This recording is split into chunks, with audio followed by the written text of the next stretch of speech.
करके बताया, हम एक बार डुबई में गए थे, अभी तक कभी तुम्हारा जाना हुए तो जाके थोड़ा अवसर करना, थोड़ा अनुभव करना। एक ज्वेलर है, उसके बाद सुबह से रात तक भीड़ रहती है, पूरी लाइन ज्वेलर की है, सब ज्वेलर है, लेकिन उनको ऐसे नहीं कि उनके पास ग्राहक नहीं जाते हैं, प्रारंभ अनुसार उनको भी मिलता है, लेकिन उसके पास सुबह से रात तक भीड़ रहती है, कोई जगह थक जाता है तो मेरे से पूछते हैं ये इंसाफ है भगवान का, हम भी दुकान ज्वेलरी का खोल के बैठे हैं, भाई सबके पास आना चाहिए ना, भीड़ होनी चाहिए। बोला तुम्हारी प्राल बुद्धि ऐसी, जैसी जैसी जिसकी प्राल बुद्धि है, प्राल बुद्धि के अनुसार सबको मिलता है, लेकिन याद रखना उसके पास है ज्यादा धन है, लेकिन उनसे जाके कभी पूछना, शांति है। You cannot buy bliss with money, पैसे से तुम शांति खरीद नहीं कर सकते हैं, दुनिया की हर चीज मिल सकती है। इसीलिए गुरु नानक साहब ने रटन करके मेहनत करके हमारे लिए अनुभव छोड़ के गया, तो मैंने सब आजमा के देखा, गरीब में गरीब को देखा, मिडिल क्लास को देखा, शाहूकार को देखा, राजा को देखा, सारी दुनिया के राजा को देखा, सब दुखी लगे पड़े हैं मन के वजह से। इसीलिए हम बोलते हैं इधर आते हैं तो यहाँ से मन जीत बन के जाना, मन जीते जग जीत। जग जीत कौन होता है? ये मन जीत होता है, जग जीत मन जीत नहीं होता है। जग जीत जीतने के बाद भी अंदर में शांति नहीं, और सब दुखों का मूल कारण है अहंकार। सब दुखों का मूल कारण अज्ञान। दुखिया सब संसार, सगल सृष्टि का राजा दुखिया, सारी सृष्टि का अकेला राजा भी दुखी। औलाद है नहीं, पैसा तो बहुत है, कई मिसाल मैंने देखे हैं, कई हम पैसा तो बहुत, बेटा हार्ट में चला गया, वो आज तक उसकी याद में बैठा है, मेरा बेटा चला गया, मेरा बेटा चला गया। तभी बोला भाई आखिर सुख कहाँ मिलेगा? बोला सुख मिलेगा ज्ञान से, गुरु के शरण में जाने से, गुरु की आज्ञा में रहने से, गुरु के वचनों को अमल में लाने से। आज खाने के लिए सुना तो सही, हेल्थ के लिए सुना तो सही, लेकिन 4 दिन बराबर करेंगे, 5वें दिन फिर चालू कर देंगे। शादी की पार्टी है, क्या करें भाई, खाना तो पड़ेगा।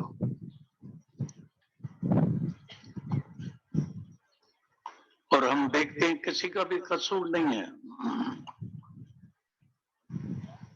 क्योंकि ये मन इतना बहरा है, इतना बहरा है, इसको ऑपरेशन की जरूरत पड़ती है। इसीलिए पहले पहले गुरु इधर आके मन का ऑपरेशन करता है।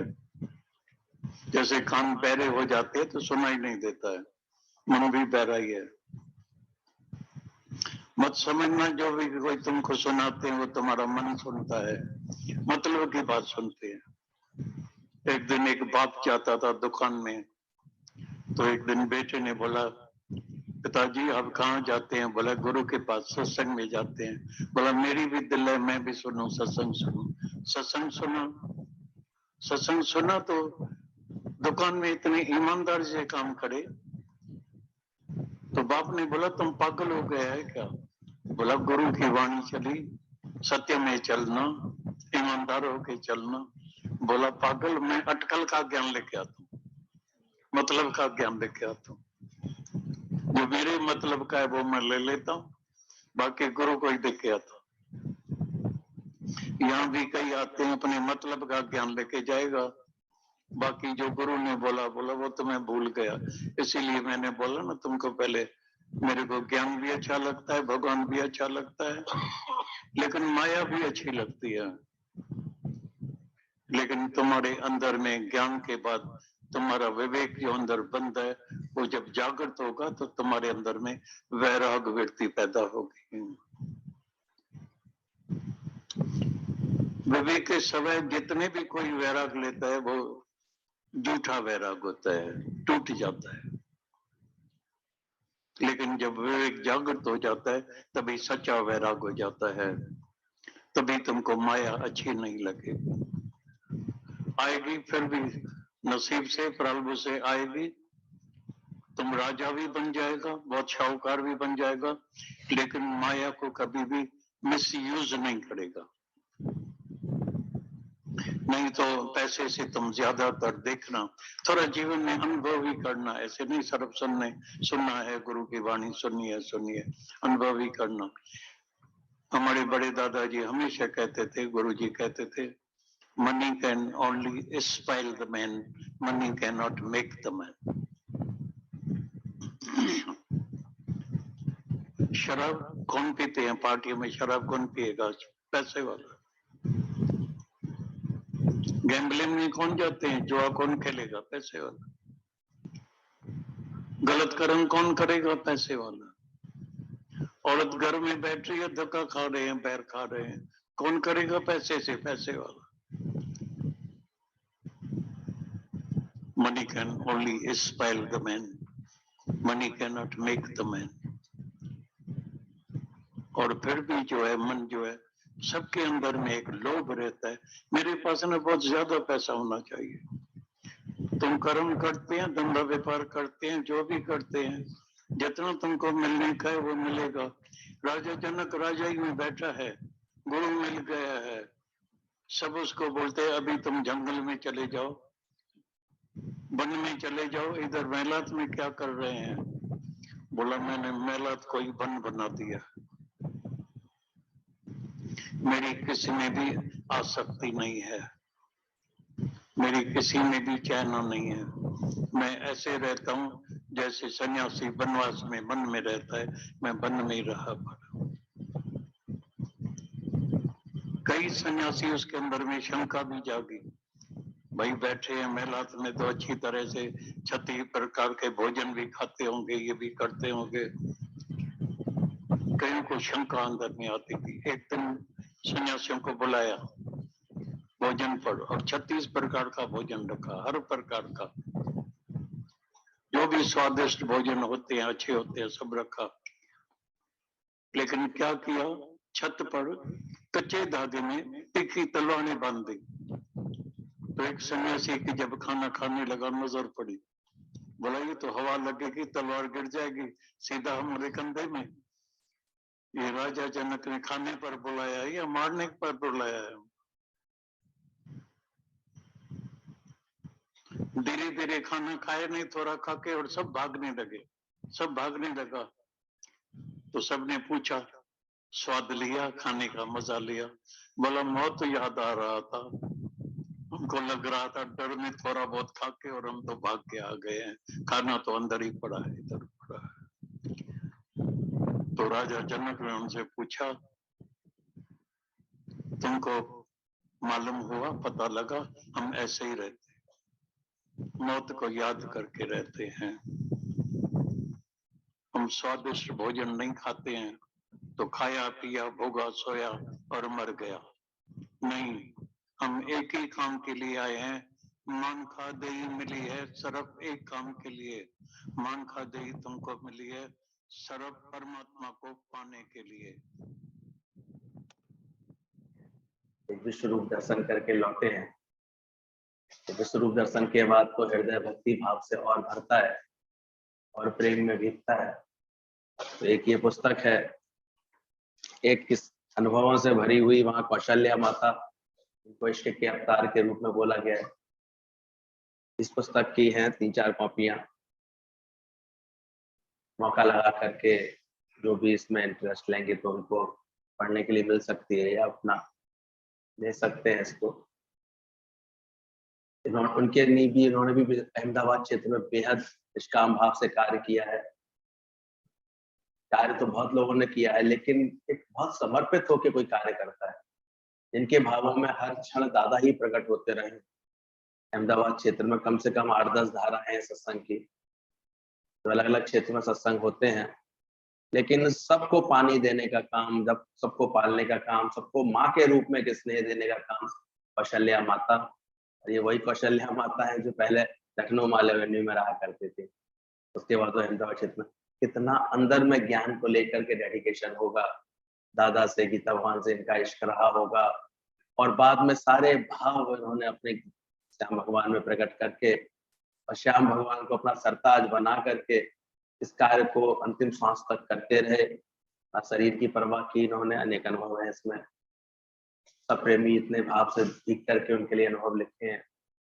तो गुरु से बहुत कुछ मिलता है, बहुत बातें हम अपने हृदय में संजो के रखते हैं, मन में रखते हैं, पर अगर कभी लिपिबद्ध हो जाती है वो चीजें तो और सबको लाभ देने लगती है। सब उस अनुभव से भी सीखने लगते हैं, अनुभव पढ़ते हैं। अब से मैं थोड़ा थोड़ा ही पढ़ रहा हूँ, इसमें से इतना रोमांच आता है अंदर में, लगता है देखो कैसे कैसे प्रेमियों ने अपने लिए लाभ बना लिया, ज्ञान से बदलाव कर लिया, अंदर का ये सच्चा सुख पा लिया, आनंद पा लिया। तो ये पुस्तक है। फिर एक बेबी दीदी हैं जिनका भी कोरोना काल में शरीर शांत हुआ था, अहमदाबाद की, उनके भक्तों ने भी उनकी याद में, स्मृति में एक पुस्तक छपाई थी। ये है एक गीता भवन के लेटर्स, उस साइड में वहां पढ़ रहा था, अंदर ही रह गई है। वो हल्द्वानी के प्रेमी, मतलब कहने का आशय ये है कि सब तरफ ये दादा ज्ञान, गीता ज्ञान के सत्संग की, जीजीएसएम की इतनी, ऐसे हर तरफ विस्तार चल रहा है, प्रेम चल रहा है, सब शहरों में इतने इतने प्रेमी इस उमंग में लगे हुए हैं। और आज यहाँ सभी बताने का भी भाव भी यही है कि आप जपें और नाम जपावे, ये भी एक आवश्यक है कार्य को करने के लिए।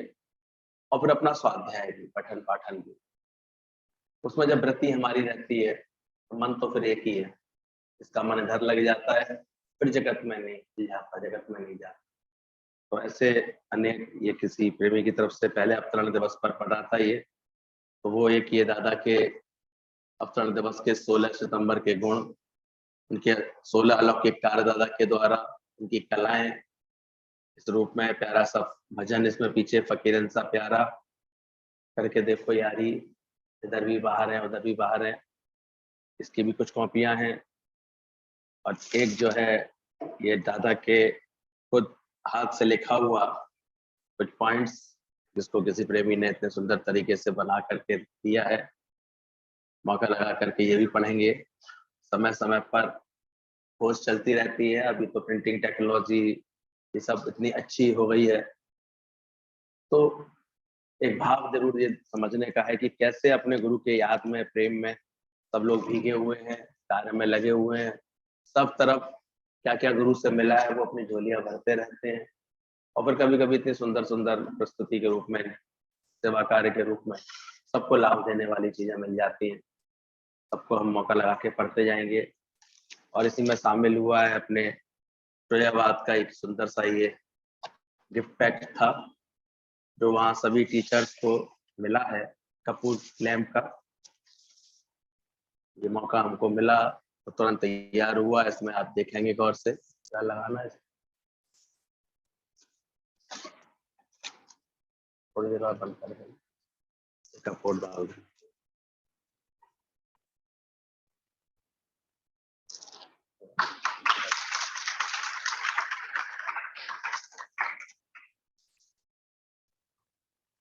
डाल दो, 20-25 मिनट बाद बंद कर देना।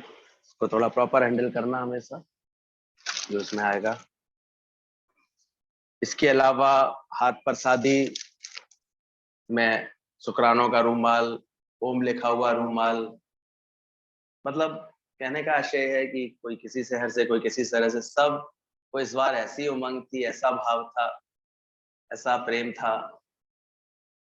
एक एक 2-2 पीस नहीं, मेरे वो 2-2, 3-3 हजार, 4-4 हजार पीस थे, 5-5 हजार पीस बटे होंगे जब सबको बांटा गया है। तो बाकी तो वैसी प्रसादी जो सत्संग के बाद सबको खाने पीने की मिलती थी, इसमें कभी गुड़ तोशे वहां के थे गोरखपुर के, तो आगरे से पेठा दाल मोट भी हम लोगों का तरफ से एक टाइम की प्रसादी थी।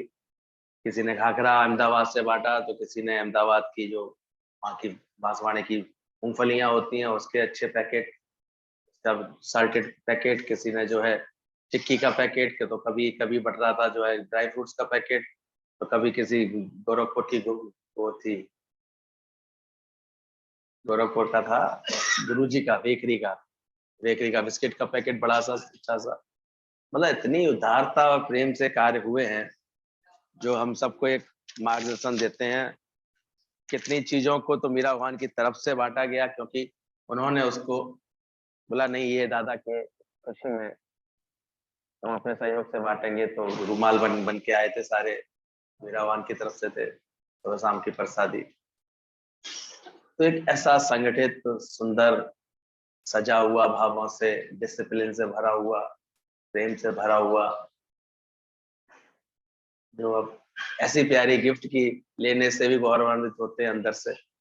लगता है कि देखो कुछ दे तो सकते नहीं है दादा को, कदाचित इस पूरे समय कभी ऐसा भाव ही नहीं आया। इस बार तो मैं देखता हूँ कि हम दादा के लिए पेन भी ले जाए या कुछ ऐसा लेके जाए, क्योंकि हमने देखा है अभी लेके भी गए हैं शुरुआत में, तो कभी वो ग्रहण नहीं करते, कहते हैं गौरव कहाँ रखेंगे, इतने सामान है, उल्टा उठा के कुछ हमें ही दे देते हैं, बोले ये तुम ले जाओ। नहीं लेते हैं कभी भी कुछ। धन का तो वहां कोई व्यवहार है ही नहीं किसी तरह का, लेकिन भाव से प्रेम से कैसे ये खेल चलता रहता है।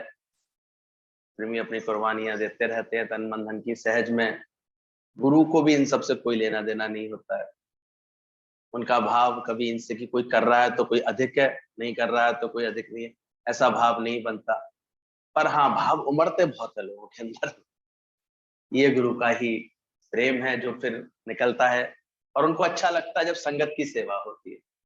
इसमें जो भी चीजें संगत की सेवा के लिए है, उन चीजों को शामिल कर लिया गया जो कहीं ना कहीं ज्ञान बढ़ाने में हम लोगों का सहयोग करेंगी, बातें अनुभव देंगी नए नए, और प्रेम देंगी अच्छे से। बाकी भोजन प्रसादी तो हर 2-3 घंटे की सेटिंग के बाद आवश्यक हो जाती है, वो सबको बांट दी जाती है। तो कुछ सीखने के लिए सब बातें, कुछ समझने के लिए, और समझना है कि कैसे हरि के हाथ हजार रहते हैं, हजार हाथों से सुंदर कार्य चलता है।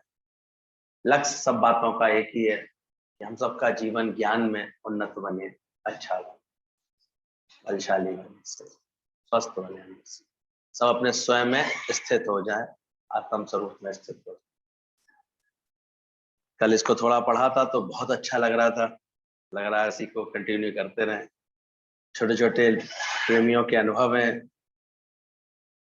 और लिखने वाले ने भी बड़े सुंदर भावों से लिखे हैं।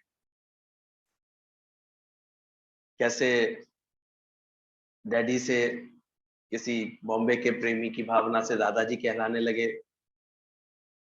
दादाजी के विषय में पहला अनुभव पूरा लिखा हुआ है कि मैं भगवान ने कैसे किन भावों से उनको, उनके साकार को और उनके निराकार इस कार्य को, दोनों को उन्होंने लिपिबद्ध किया है, जो कल हम पढ़ चुके थे। फिर यह दादाजी ने विधवाओं के आंसू पहुंचे। दादा श्री एक दिन गीता भगवान के सन्मुख अपने मन की बात रखी कि कम से कम 1 करोड़ रुपए कमाने की अनुमति तो दें। पुरानी बात है, जगत में दिखता ही है पैसे के बिना कार्य कैसे चलेंगे, ऐसा एक भाव रहता ही है, ऐसा आवश्यक दिखता है कार्य के लिए, मन कर उसको सुना। तो दादाजी ने एक दिन गीता भगवान के सन्मुख अपने मन की बात रखी कि कम से कम 1 करोड़। अब उस समय की बात है तो 1 करोड़ समझ लो आज 10 करोड़ या 20 करोड़ समझ लो उसका। ये भाव आता ही है, ये होगा तो जीवन अच्छे से जिएंगे, चलेंगे। गीता भगवान ने कहा 1 करोड़ रुपए उतनी खुशी नहीं देगा जितना किसी विधवा के आंख के आंसू पहुंचने से खुशी मिलेगी। और यही वो ज्ञान था, गीता भगवान का वैराग्य वृत्ति थी, जो दादाजी को मूर्ति चली गई, उनके अंदर में समझ में आ गया कि जब इनको कुछ नहीं चाहिए तो मैं फिर किसके लिए सोचूं, क्यों सोचूं। धीरे धीरे वो बढ़ते चले गए। गीता भगवान की त्याग तपस्या का फल और दादाजी का इतना सुंदर जीवन। तो गीता भगवान ने कहा 1 करोड़ रुपया उतनी खुशी नहीं देगा जितनी किसी विधवा के आंख के आंसू पहुंचने से खुशी मिलेगी। दादा श्री गीता भगवान से वायदा किया और जीवन का ध्येय बना लिया, विधवाओं को हंसाना, बेसहारों को सहारा बनना। आज कोई ज्ञान को लेकर के अपने कोई बात रखता है ना, वो अपने आप अकाट्य हो जाती है। ठीक है, दुनिया में लोग प्रेम रखना है आपस में तो एक दूसरे की बात को मानना चाहिए, मानते हैं, लेकिन ये देखो क्या उसमें कोई ज्ञान है? गीता मान के तो हर बात में ज्ञान होता था। उन्होंने वैराग्य से भर करके ये वचन बोल दिया, जो तुम खुशी सोच रहे हो पैसे से मिलेगी, वो खुशी पैसे से नहीं मिलेगी। तुम ऐसा निष्काम कार्य करके तो देखो, इससे तुम्हें खुशी मिलेगी। और आज हम सब लोग भी अपने अंतर्मन में खुशी महसूस करते हैं, वो किसी और बाहर की चीजों की नहीं, ना धन की है, ना किसी और पदार्थों की है, पर जब से मन ये जीवन इस कार्य में लगता है, अब देखो आप नियम में सत्संग करते हैं, किसी के जाकर के आंसू पहुंचते हैं, किसी का दुख निवृत्त करते हैं, बाकी सब मिल भी जाएगा। अनजाने में हम गुरु के पास भी आते हैं, यही कामना का सब ठीक बना रहे हैं, सब अच्छा बन रहे हैं, हमारे सब कार्य सिद्ध हो जाए। इनसे खुशी नहीं मिलेगी, हो भी जाएंगे तो प्रारब्ध अनुसार बन भी जाएंगे, पर खुशी नहीं मिलेगी। खुशी किनको हासिल हुई है? जो खुशियां बांटने में लग गए, जो किसी के लिए खुशी का कारण बन जाते हैं, जो किसी के आंसू पहुंच करके उसको ये ऐसा ज्ञान दे देते हैं इसके जीवन में खुशी आए, वो खुश होगा। तो इस रहस्य को दादा भगवान ने पकड़ लिया, समझ लिया। जितनी किसी विधवा के आंख के आंसू पहुंचने से खुशी मिलेगी, दादा श्री ने गीता भगवान से वायदा किया कि जीवन का ध्येय बना लिया, विधवाओं को हंसाना, बेसहारों को सहारा देना। कैसा मन, कैसे भावों से भरा होगा, प्रेम से भरा होगा। और गीता भगवान के साथ इस सहयोग में लग गए। वो बांद्रा में रहने वाली अत्यंत खूबसूरत अमीर खानदानी परिवार से ताल्लुक रखने वाली कमला आंटी के पति का शरीर अकस्मात शांत हो गया।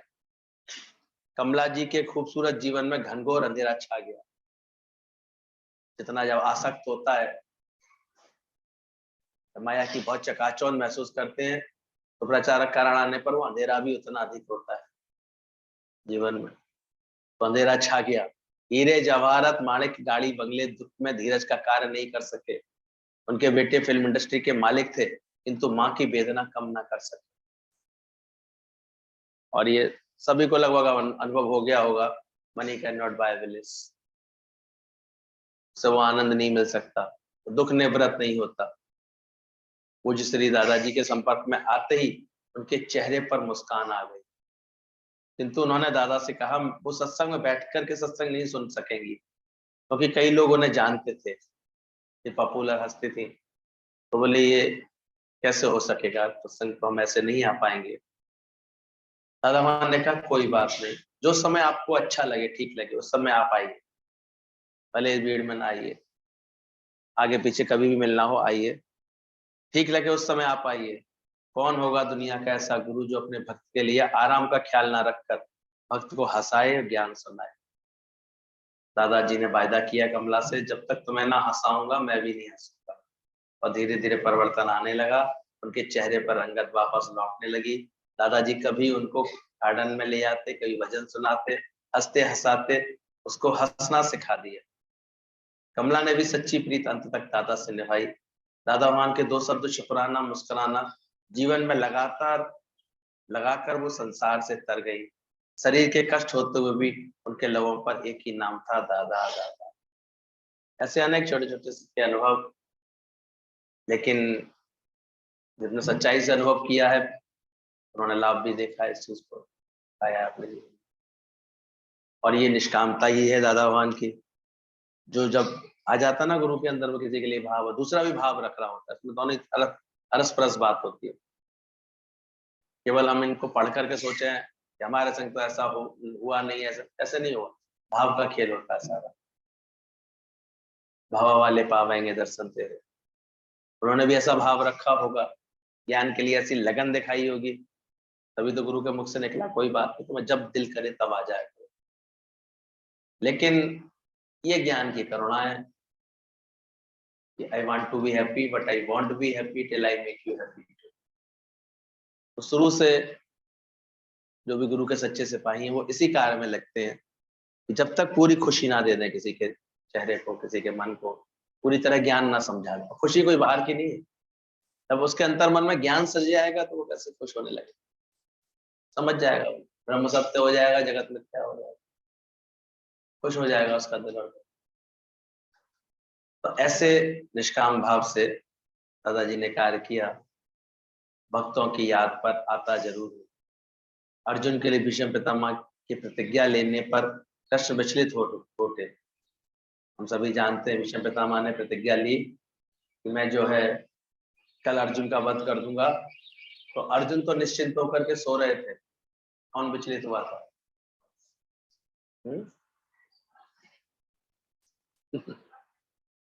क्यों हुए थे विचलित?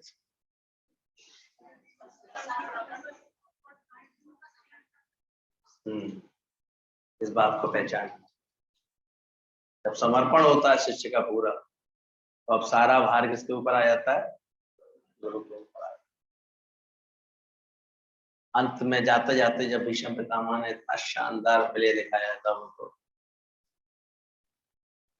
दिल तो यही करता है कि मौका मिलते मिलते धीरे धीरे एक एक बार उन सबको हम प्ले को अपने आप ही अपनी पूरी क्षमता से करें, अच्छे से करें, रिवीजन कर लें उनको।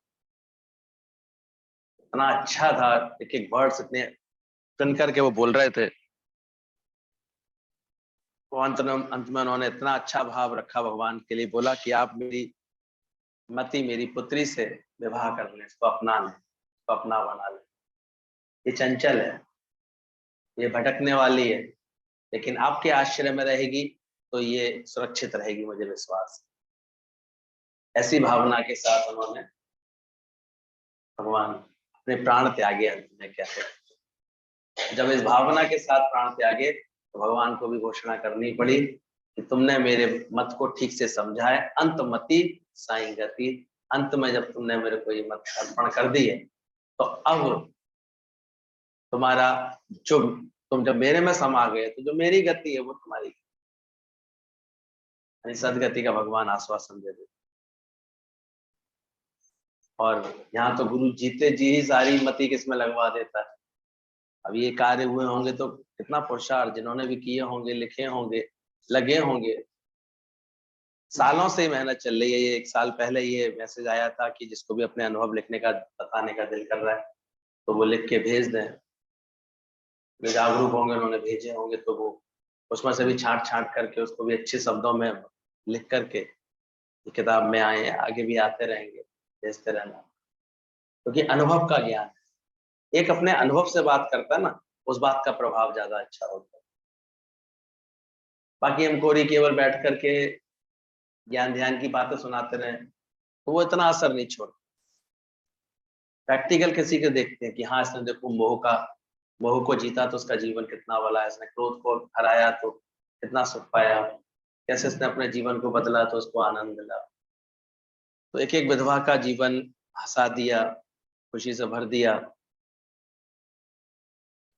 बोले जब प्रतिज्ञा ले ली तो कृष्ण विचलित हो गए। ठीक उसी तरह आप सदैव शांत रहने वाले, जब भक्त वत्सलता से विचलित हो उठते हैं, जब आपको बंबई से खबर मिली, ये गीतू दीदी हैं, बहुत समर्पित प्रेमी हैं, लास्ट में हम लोग उन्हीं से मिलकर के चले थे, गीता फुलवादिया उनका पूरा नाम है, कि पति का अकस्मात निधन हो गया।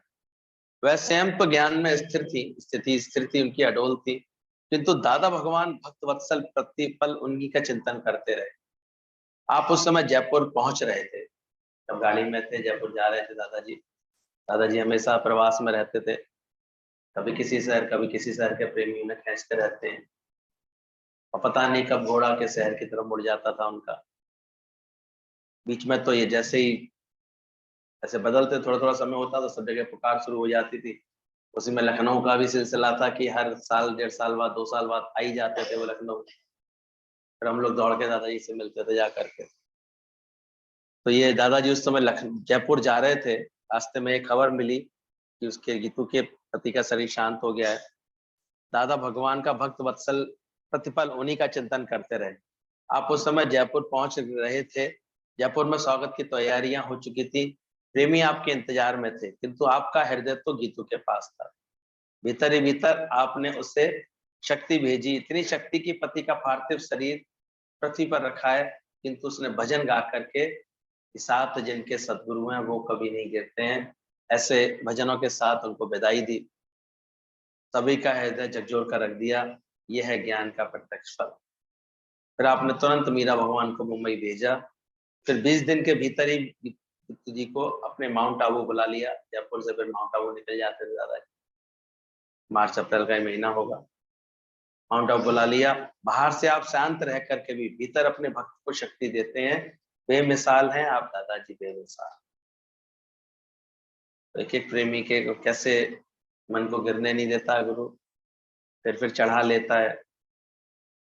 और भक्त भी जब ज्ञान की कदर करता है, जीती जी ने भी अपने को शांत रखा, स्थिर रखा। फोन पर बात हुई होगी, होती रहती होगी, लेकिन फिर भी किसी किसी के लिए हम देखते हैं दादाकार, आज उनको हम देखते हैं कैसे एक अपना प्रमुख हैंडल बना लिया उन्होंने इस कार्य के लिए। दादाजी कभी निकल जाते हैं तो पीछे बॉम्बे का सारा सत्संग ये लोग मिलकर संभालते हैं। तो अच्छा लगता है देख करके, ये बड़ी सुंदरता दिखती है दादा मान के सत्संग में। चाहे भोपाल पे हम लोग देखते हैं कितने सत्संग हैं, 7-8 ग्रुप हैं सत्संग के, अलग अलग जगह, इतना विशाल है शहर। अहमदाबाद में देखते हैं, लेकिन दादाजी के लिए, दादाजी के प्रकट होने पर, दादाजी के पास आने जाने के लिए, दादाजी के किस संकल्प को पूरा करने के लिए सब फिर एक साथ, एक मत, एक प्रेम में रंगे हुए, सबका इतना सामूहिक सुंदर प्रकार प्रयास होता है, इतना रंग भर जाता है। और इस कारण से कभी भी कदाचित उन लोगों के जीवन में कोई राग द्वेष नहीं देखा जाता। तो भी सब समर्पित हैं एक, सबको अंदर से महिमा समझ में आती है दादा की, उनके इस कार्य से लाभ मिला है। बोला आप मर्यादा पुरुषोत्तम राम भी बने, राम भी कहलाते हैं। बांद्रा कोर्ट के एक अपार्टमेंट में संडे का सत्संग होता था। ये 85-90 के बीच की बात है, 1985-90 के बीच में। उस अपार्टमेंट के एक फ्लोर में आपकी मासी जी रहती थी, जो कि योग वशिष्ठ की, श्री भागवंत, विचार मीमांसा आदि ग्रंथों की ज्ञाता और शास्त्रविद थी, होशियार थी। और ये वही मासी थी तो पहले भी बात चली है, जब गीता भगवान शादी होकर के आए थे तो इन्होंने ही पहचाना था गीता भगवान को। उनके ज्ञान सुनाने से समझ गए कि ये साधारण नहीं है लड़की, और ये सत्संग करते थे मौसी के घर पर। और ये जाना हुआ इनको दिल्ली में, तो पीछे कहते हैं गीता भगवान ने बैठ करके जब योग वशिष्ठ की व्याख्या सुनाई लोगों को ज्ञान सहित, प्रेमियों को इतना अच्छा लगे, जो उनके गोलागंज के 10-20-25 लोग आते थे, 15-20 लोग बैठते थे उनके पास, कि जब ये मौसी लौट करके आई 7-8 दिन बाद, तो सब कहते हैं अपनी बहू को बुलाओ। उसने 7-8 दिन इतना अच्छा ज्ञान सुनाया, हमारा मन तो इतना खुश हो गया, हमारे मन तो इतना अंदर, हमारी शंकाएं खत्म हो गई है, इतनी अच्छे से बात समझ में आई है। तब मौसी ने पहचाना गीता भगवान को, उन्होंने भी सुनी बातें, फिर मिलकर के कार्य किया। तो वो मौसी रहती थी, गीता भगवान जब विवाह करके लखनऊ आए, सबसे पहले मौसी ने उन्हें पहचाना, ये पूर्ण ब्रह्म ज्ञानी है। संडे सत्संग खत्म होने के पश्चात आप मासी जी से मिलने जाते थे, उसी फ्लैट में, अपार्टमेंट में रहते हैं तो जरूर मिलते थे उनसे। बड़ी उम्र रही होगी उनकी निश्चित रूप से, मौसी है जब दादा की, तो सामने से देखने का नजारा अद्भुत होता था। फ्लैट के अंदर प्रवेश करते ही अपनी मासी के चरण स्पर्श करते थे, मासी गले लगाकर ढेर सारे आशीर्वादों की जड़ी लगा देती थी। कुछ देर भजन आदि सुनने के पश्चात जब आप चलने लगे तो मासी ने सिर ढका और आपके चरण स्पर्श किए उनके। आंखों से उनके आंसू, चेहरे पर सहज सौम्यता थी। आपने उन्हें आशीर्वाद देके गले लगाया। मौसी ने गदगद धीमी आवाज में बुदबुदाया, मर्यादा पुरुषोत्तम राम, धन्य हमारा खानदान जहाँ श्री कृष्ण भगवान गीता के रूप में, गीता भगवान के रूप में, और मर्यादा पुरुषोत्तम राम भगवान श्याम के रूप में अवतरित हुए। कैसे हो तुम श्याम, अद्भुत श्याम और राम। क्या शानदार तरीके से अनुभव लेके हैं। करिश्माई निगाहें थी दादाजी की। विज्ञान ने प्रमाणित कर दिया है कि सिद्ध पुरुष की आंखों में से जो तरंगे निकलती हैं वह अत्यधिक शक्तिशाली होती है। उनका ऑरा चक्र समस्त ब्रह्मांड को प्रभावित कर सकता है। ये ऐसी थ्योरियां आ चुकी हैं, ऐसे देखे गए हैं। उनके ऑरा मंडल में एक विशेष ऐसा आकर्षण पाया जाता है जो सबके अंतर मन की नेगेटिविटी को, कलुषता को शांत कर देता है, सबको आनंद से भर देता है, खुशी से भर देता है। और यही कारण है जहां पैर रख देता है ब्रह्मज्ञानी, वहां सबकी खैर हो जाती है। चरण धरे जो जिस धरती पर, वो तीर्थ बन जाता है, तीर्थ के समान दिखाई देता है। इस मायने से हम लोगों के प्रयागवाद भी बड़े भाग्यशाली हैं गुरुजी ने मेहनत की, आकर के यहाँ पर फिर से आबाद किया फिरोजाबाद को, और बाद में 3 बार दादाजी ने भी यहाँ प्रकट होकर के फिरोजाबाद की इस भूमि को धन्य किया है। तो हम लोगों की लगन, श्रद्धा, भक्ति और अगाध होनी चाहिए, समझ में बढ़ते जाना चाहिए, कभी भी ये अंदर से दूषित ना हो। विज्ञान ने प्रमाणित कर दिया है, सिद्ध पुरुष की आंखों से जो तरंगें निकलती हैं वह अत्यधिक शक्तिशाली होती है। संत की निगाहों से यदि किसी की निगाहें मिल जाए तो उसके रक्त कणों में 2500 पाउंड रक्त कणों की वृद्धि हो जाती है, हीमोग्लोबिन का स्तर बढ़ जाता है। और यही कारण है इस सत्संग को हम कहते हैं कि जैसे ब्लड की बोतल चढ़ गई, जब लगन लग जाती है सत्संग की तो बीमारियां न जाने कहाँ गायब हो गई। हम लोगों के 80-90 लोगों के ग्रुप में इस बार लगभग सब 50 प्लस के थे, कुछ लोगों को छोड़ करके, 15-20 लोगों को छोड़ करके। और प्रोग्राम बन बैठा कि महादेव भी घूमेंगे चलो, क्योंकि एक दिन का रिजर्वेशन हमारा लेट था, वो जटाशंकर भी जाएंगे। और जटाशंकर में कम से कम जो है 3-4 किलोमीटर चलना भी था और उतरना भी था। सीढ़ियां 170-80 सीढ़ियां थी, उतर के जाना, फिर चढ़ के भी आना, जाओगे तो लौट के तो आओगे ही, गाड़ी भारी तक छोड़ देती थी। लेकिन हमने देखा ऐसा उत्साह दादा ने भर दिया था, इतना अच्छा हीमोग्लोबिन कर दिया था सबका, वहाँ की आबो हवा इतनी अच्छी थी और मन में उमंग इतनी अधिक थी।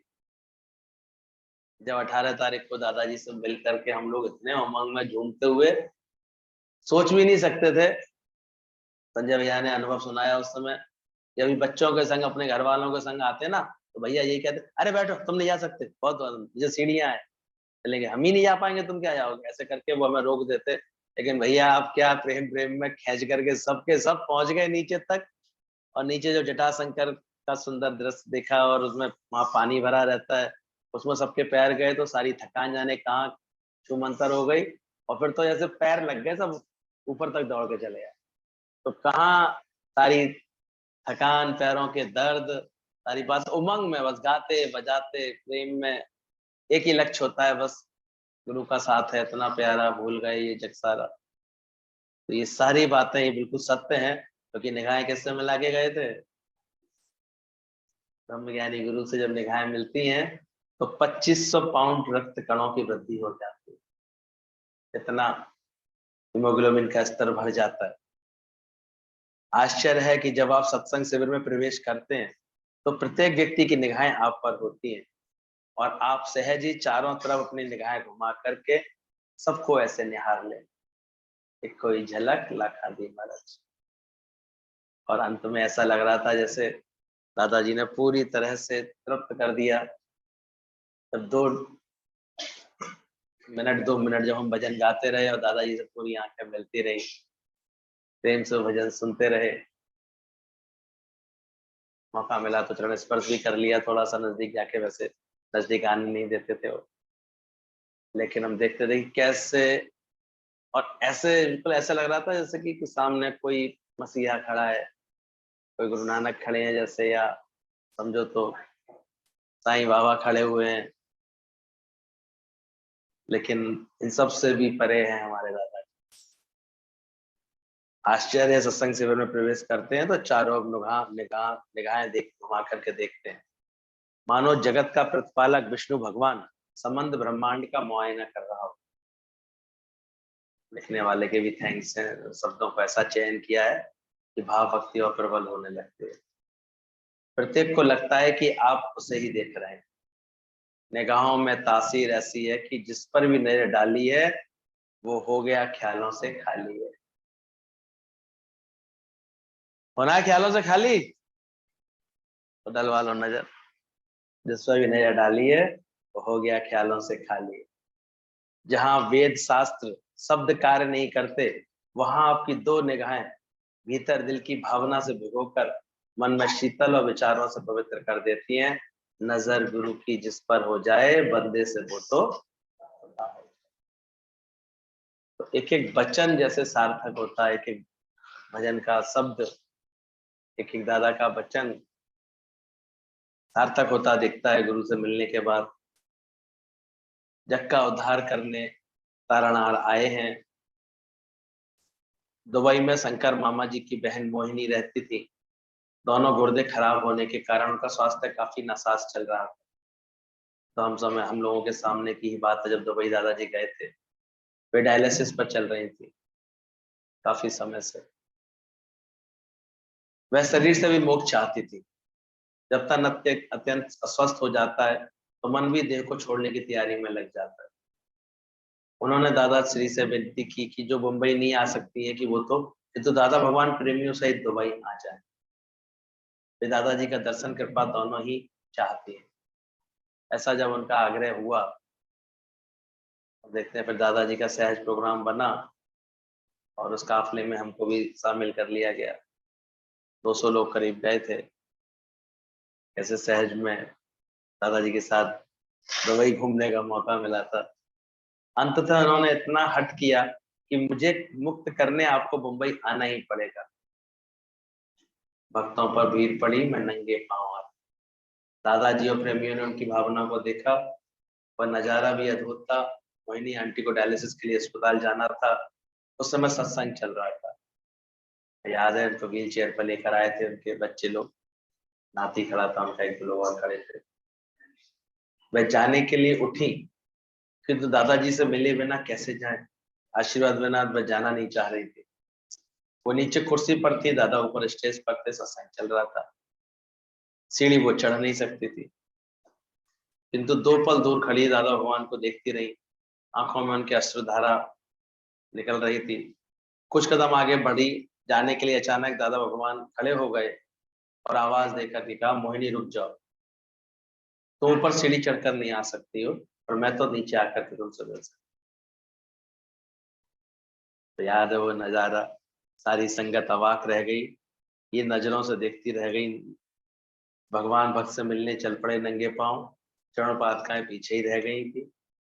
भक्त मोहिनी की आंखों में श्रद्धा की अश्रुधारा, भगवान दादा श्री मीरा माँ की आंखों में करुणा की धारा। जिन्होंने भी इस भावुक नजारों को देखे हैं, वे अपनी आंखों को धन्य मानता रहा कि ऐसे करुणावान है हमारे दादाजी।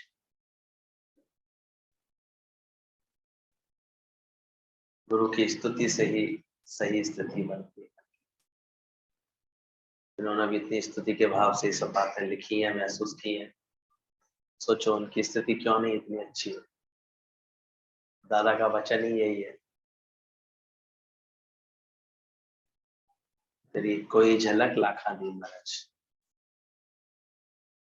एक सामान्य सी बात को भी जब भक्त अपने भक्ति भाव से देखता है तो उसके लिए बहुत बड़ी हो जाती है, कृपा हो जाती है। जिसके हृदय में सही अर्थों में सुकराना मुस्कुराना आ जाता है ना, एक झलक ही फिर उसके लिए बहुत हो।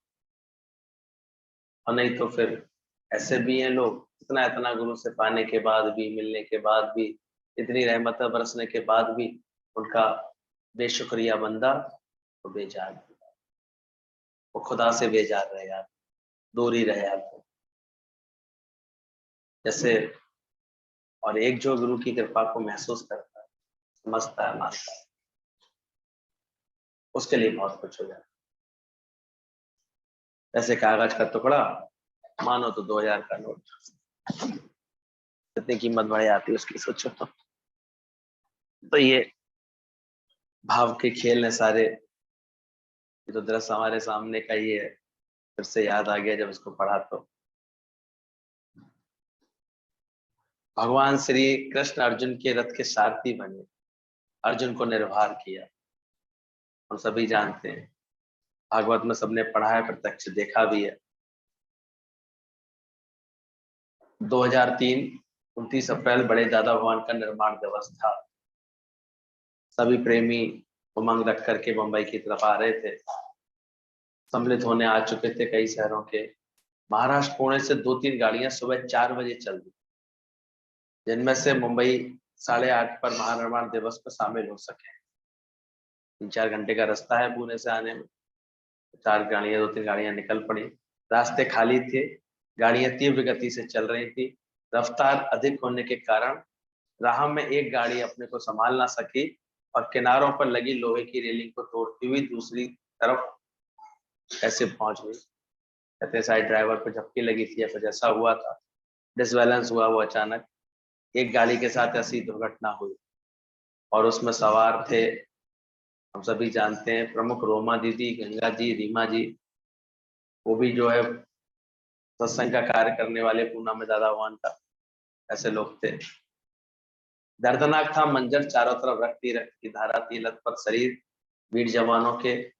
ये फौजी हमारे दादा भगवान के सत्संग कार्य के प्रमुख थे, रोमी दीदी, गाजी, रीमा जी, दो बहनें थी, इसमें एक प्रेमी था। निराकार की कृपा जीवन पर आंच नहीं आई, किंतु गंगा जी, रोमी जी की दोनों टांगों के भीतर लोहे की रेलिंग ने चोट पहुंचा दी। उसे हंस हंस कर सहन करने वाले ये जांबाज सिपाही थे। देखने वाला आदर्श तो हमारे सदगुरु का था। उधर खून की नदी बह रही थी और इधर ज्ञान की त्रिवेणी। खबर मिलने पर सत्संग चलता रहा, किंतु दादा भगवान, माता भगवान उनके साथ फोन पर जुड़े भी रहे। एकदम दादा भगवान ने आदेश दिया कि इन सबको बंबई लीलावती अस्पताल लेकर के आओ। पहले और जगह जाने की बात सोच रहे थे, फिर दादाजी कहने पे एकदम से लीलावती हॉस्पिटल सब आ गए। विकट स्थिति थी सभी की, रक्त की, धन की, सेवा की, सभी को बहुत बहुत जरूरत थी। दादाश्री ने पहली बार सत्संग में ऐलान किया कि मेरे इन बच्चों के लिए तुम जो भी सेवा दे सकते हो तो। हालांकि गुरु कभी हमारे यहाँ ऐसा नहीं है, लेकिन एक भक्त के लिए फिर भगवान पहिया भी उठा लेता है। भक्त के कार्य को संभालने के लिए कैसी बात गुरु के अंदर से निकल आती है। भले दुनिया में लोगों को लगता है गुरु को इच्छा कहाँ होती है इन सब बातों, पर एक भक्त के ऊपर कृपा है। वो भी ऐसा भगत जो इस कार्य को ही समर्पित है, जो पुणे में ये कार्य इतने दिनों से गीतावान के समय से कर रहे थे। तो विकट स्थिति थी सभी की। दादाजी ने पहली बार सत्संग में ऐलान किया, मेरे इन बच्चों के लिए तुम जो भी सेवा दे सकते हो तो। वरना ऐसा कभी भी कोई बात हमारे सत्संग में कभी नहीं, कोई मांग नहीं, कोई डिमांड नहीं, है ही नहीं। और यही कारण है दादाजी ने आज तक कोई हॉल भी नहीं बनाया हुआ, और सत्संग फिर भी इतने बखूबी चलता है। अगर प्रेमी लोग आते हैं उमड़ उमड़ करके, तो अपने आप कहीं ना कहीं हॉल का, धर्मशाला का उसका इंतजाम हो जाता है। बाकी तो फिर दादाजी रटन में ही रहते हैं, क्योंकि सुंदर शैली ही है। अहमदाबाद, जयपुर, गांधीधाम, ये सब इधर का एरिया निकलते हैं तो 3-4 महीने, लखनऊ साइड निकलते थे तो महीने 1.5 महीने, रुद्रपुर इधर की तरफ घूमते हुए दिल्ली, सब करते हुए सब जगह से प्रेमी अपने आप, क्योंकि इतना रटन करने का शौक। और रिटर्न भी मैं कभी कभी विचार करता हूँ कब कर पाए होंगे, इतना अंदर से खाली किया होगा। नहीं तो अपने घर की आसक्ति, चाहे छोटा सा ही कुटिया क्यों ना हो, आसक्ति तो आसक्ति होती है। कहता वहीं जाके मुझे नींद आती है, अपने तकिए पे नींद आती है। आदमी ऐसे सोचता है, अरे भाई घर पहुंचे तो सुखी हो, नहीं सोचता। और यहाँ तो निकले पहुंचे ही नहीं कहीं मतलब ही नहीं है। महीने, 2 महीने, 3 महीने जो लग रहे हैं सो लग रहा है। कोरोना काल में तो 4 महीने, 5 महीने रुके रहे माउंट आबू। ये निरासक्त वाला जीवन होता है ब्रह्मज्ञानी का, ऐसे ममता रहे जीवन होता है। और जो सही तरह से ऑब्जर्व करता है वो भी अपना जीवन ऐसा बनाता है। सभी तरफ से लोग जुटते, सभी को रक्त की आवश्यकता थी। उनकी तो बेहद आवश्यकता थी, 2 पॉइंट खून रह गया था, डेंजर था लाइफ को उनको। लेकिन तो अगले दिन प्रातः काल से ही मुंबई के 300 प्रेमी लीलावती अस्पताल में पहुंच चुके थे। लीलावती अस्पताल में हलचल मच गई, कौन सा एक वीआईपी आया है, रक्तदान की आवश्यकता आ गई। ऐसा नजारा देख डॉक्टर हैरान हो। एक गुरु का प्रेम का आह्वान होता है तो ऐसा खेल होता है। दादाजी भी लगातार 2 महीने लीलावती हॉस्पिटल आते जाते रहे, उनका हौसला बढ़ाते रहे, हंसाते रहे। और ये जवान फौजी दादा भगवान जी कार्य में अपना सर्वस्व हवन कर चुके हैं। अथक है दादाजी की मेहनत, धन्य है, धन्य उनकी विनम्रता, और धन्य है उनका प्यार। Time is money. दादाजी के समय के भी पाबंद थे, तो हम लोग बहुत सीखे हैं दादाजी से। मुंबई में तो यहाँ तक देखते 9 बजे का सत्संग तो पूरे 9 बजे दादाजी उपस्थित हो जाते। किसी को भी समय देते तो निर्धारित समय से पहले ही पहुंच जाते, दिए गए समय से पहले ही तैयार होकर के आकर के बैठ जाते, बार बार घड़ी देखते कि आने वाले ने 10 मिनट की भी देर क्यों। शुरू में हमको भी इस बात को लेकर के डांट पड़ी। 5 बजे का समय दिया था हमें मिलने के लिए शाम का, और लापरवाही तो नहीं की थी, पर ट्रैफिक का इतना आइडिया नहीं था, 5:15 के बाद ही पहुंच पाए थे। हल्की झटकी लगी, तो वीपी वाले सुधरोगे नहीं। इतना समय लेके चलना चाहिए था। हमेशा देर से पहुंचने की आदत, फिर ये आदत धीरे धीरे खत्म करनी चाहिए। किसी प्रेमी ने दादा से कहा, भगवान आप स्वयं इंतजार क्यों कर रहे हैं? तो आप जी ने उसको उत्तर दिया कि मेरे पास उस व्यक्ति की अमानत है, वो आए और आकर के ले जाए। ये तत्परता, ये अंदर का सुंदर भाव होता है ब्रह्मज्ञानी का। कभी लगता है इन्हें क्या गर्ज है, ये क्यों इंतजार कर रहे हैं, पर एक सुंदर समझ होती है ब्रह्मज्ञानी की निष्कामता के कारण। उसे लगता है कि ये आए तो ये अपनी अमानत ले ले तो मेरा काम है। किसी शहर जाओगे किसी की अमानत लेकर के, तो जब तक आकर के वो अपनी अमानत नहीं ले लेता तब तक तुमको तो चिंता रहती है, फोन घुमाते भाई आ जाओ, मैं इस होटल में हूँ, आ जाओ अपनी अमानत ले लो, अपना सामान ले लो, मैं भी फ्री हो जाऊं। ऐसा इंतजार करता ब्रह्मज्ञानी का जीवन। चल सबको ये ज्ञान की अमानत मिल जाए सत्संग, और यही कारण था पहले ही दिन सत्संग में जब पहुंचे दादाजी ने शुरुआत ही इसी भजन से की। कौन सा था वो? हाँ? रोना कभी रोना कभी नहीं मनुष्य जन्म को। तो ऐसा लगा ऐसे कि इतने लोगों को बैठते बैठते ही दादाजी ने एक जागृति दे दी। खोना कभी मनुष्य जन्म को जुड़े, पाना मंजिल को पा, मंजिल को पाकर के फूल को। ब्रह्मज्ञानी के पास इतनी दूरदर्शिता, इतना शौक, सब तरह से सब अनुभव है उनके पास। 4 लोगों को भी बैठ के कभी ज्ञान सुनाते हैं, कभी 400 को भी सुनाते हैं, कभी 4000 भी सामने आके बैठ जाते हैं। तो कहाँ कैसे सबके मन को कैसे जागृति देनी है, कैसे जोड़ना है, कैसे उनके मन को सब सुनाना है। और ऐसे कभी कोई मौके आते हैं तो कभी कोई तो उसमें बिल्कुल ही नए नए लोग भी पहुंचते हैं। हमारे यहाँ से पहुंचे थे 4-5 लोग, तो कभी सत्संग से कोई, लेकिन वो भी प्रभावित होकर के बहुत ज्यादा गुरु से, गुरु के बातों से, मैं देखता हूँ उनको तृप्ति तभी आती थी जब गुरु कुछ बोल लेते। इसलिए ध्यान रखना, सारा समय गुरु का ऐसे ही नहीं निकाल दो। ये खाना पीना भी हम लोगों का एक तपस्या का रूप बनना चाहिए। बता रहे थे जन्नत ने जब बुलाया भोजन के लिए, ऊपर क्या लटके थे, तो जनक ने सिद्ध किया ना, मेरे चित्त में हमेशा वैराग्य रहता है, मैं हमेशा मौत को याद रखता हूँ। तो मौत को याद रखेंगे तभी तो मन नहीं अटकेगा फिर किसी बाहर की चीज। क्यों अटकाना, इसमें अटकाना, ज्ञान का अभ्यास करो।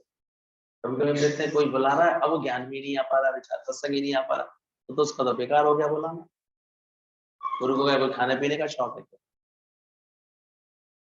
वो पहले क्या देखना चाहता है तुम्हारे जीवन, क्या देखना चाहता है?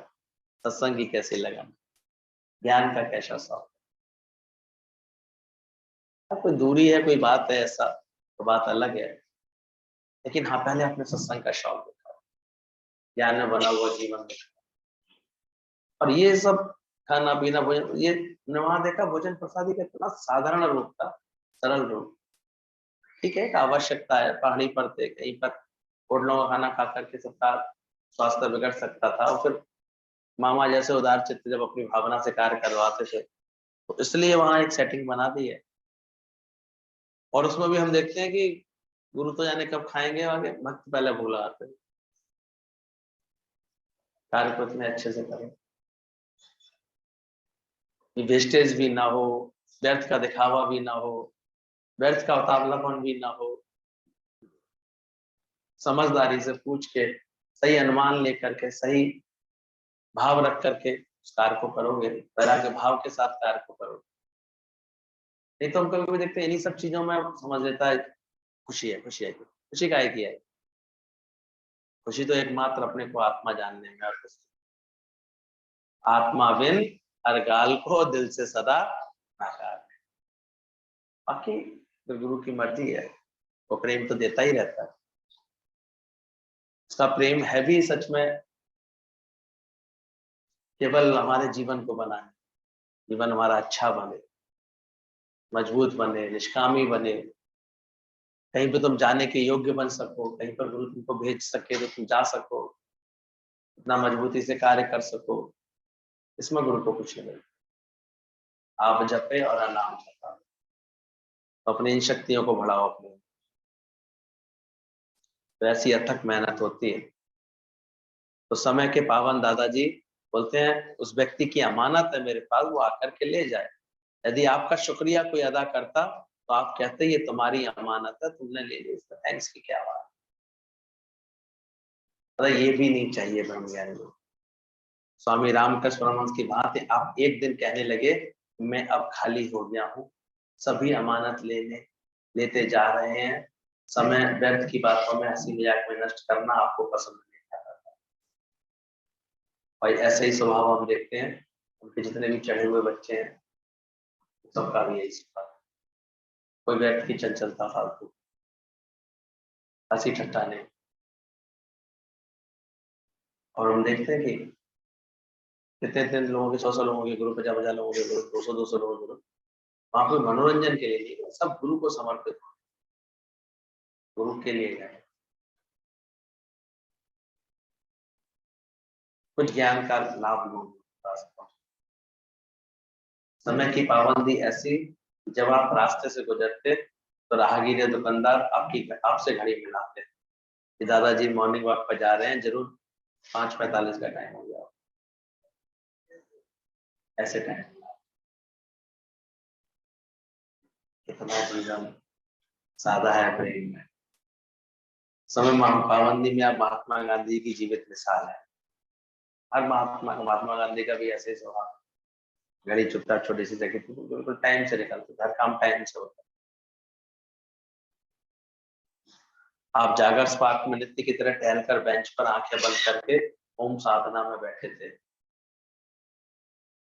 एक व्यक्ति शांति से आकर आपके पास बैठ गया। जो आके बैठा व्यक्ति किसी नामी गुरु का परम प्रिय भक्त था।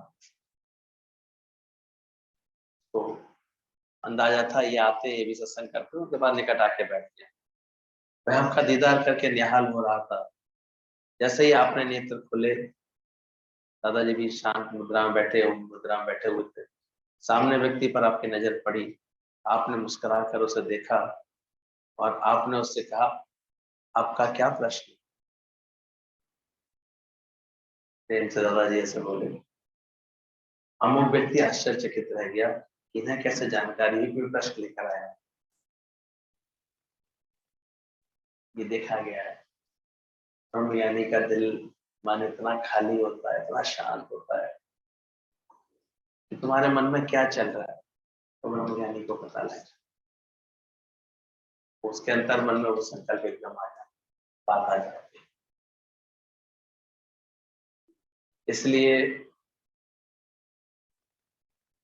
कभी कभी क्या ना, ऐसा लगता है कि देखो गुरु ने ध्यान ही नहीं दिया, वो ध्यान क्या दे, उसे पता लग गया तुम सिंसियर हो ही नहीं, तुम ज्ञान को लेके सीरियस हो ही नहीं, तुम केवल अपना टाइम पास करने के लिए भी आ गए। क्या ध्यान पे क्या बात करोगे। वो उनकी तरफ पहले देखेगा, तो पेशेंट वास्तव में ना लेने आए हैं, लेन देन करने आए हैं, उनकी तरफ। दुकान पे चढ़ता है, अगर पता लग जाता है ये व्यक्ति सामान नहीं करेगा तो फिर उसके बाद दिखाने का मन नहीं करता। ठीक है, आपको कुछ लेना होता मान, देखने आए थे यहाँ क्या मिलता, देख लिया, ठीक है अच्छा। दुकानदार किसको अटेंड करेगा, लेने आया, लेना तो जी करके देना, लेनदार बन के आता था। तो आश्चर्यचकित रह गया कि उन्हें कैसे जानकारी हुई। उस व्यक्ति ने प्रश्न किया आपसे, दादा भगवान मैं कई वर्षों से सत्संग नित्य प्रातः जाता हूँ, सेवा कार्य भी करता हूँ, लेकिन मेरे मन में शांति नहीं। अपनी सच्चाई से अपने मन की स्थिति को करा। आप जी ने उस व्यक्ति की आंखों में आंखें डालकर ऐसा एक प्रश्न किया जो अचंभित कर देने वाला था। शायद कोई भी गुरु दुनिया में ऐसा प्रश्न नहीं करता। प्रश्न के उत्तर आपने प्रश्न से दिया और आपने पूछा क्या तुमने अपने गुरु से कभी सौदा किया है? उसका प्रश्न था, दादा भगवान, मैं भी कई वर्षों से सत्संग लेते जाता हूँ, सेवा कार्य भी करता हूँ, लेकिन मेरे मन में शांति नहीं। उसका ये प्रश्न था। दादाजी ने पलट करके उससे प्रश्न कहा, क्या तुमने कभी अपने गुरु से कभी सौदा किया है? आए तो हो गुरु के पास, बैठे तो हो गुरु के पास, सौदा किया? वो व्यक्ति अवाक रह गया, आश्चर्य से पूछे, सौदा? मैं तो सत्संग सुनने जाता हूँ, सौदा तो व्यापार में होता है। वो वाकिफ नहीं था इस बात से।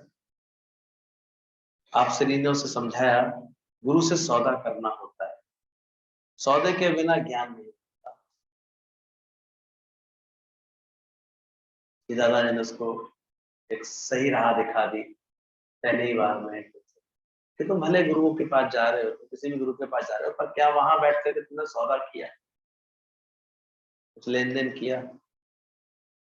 केवल देखने भर गए।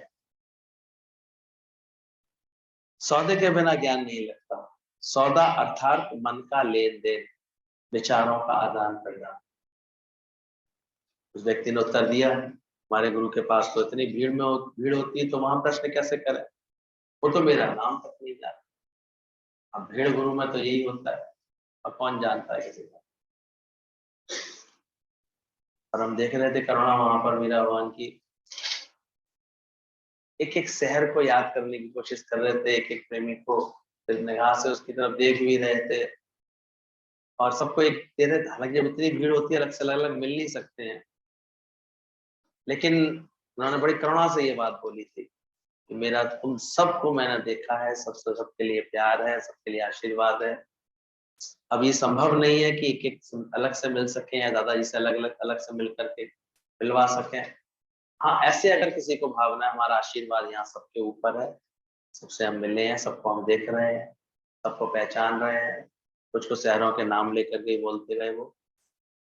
और उसके बाद उन्होंने कहा कि अगर अभी भी किसी को दिल है दादाजी के निकट आके बैठने का, ऐसे करने का, दादाजी सर पे हाथ रख के, ऐसी कोई भावना है तो सबको निमंत्रण है, कभी अकेले समय लेके आओ मुंबई में।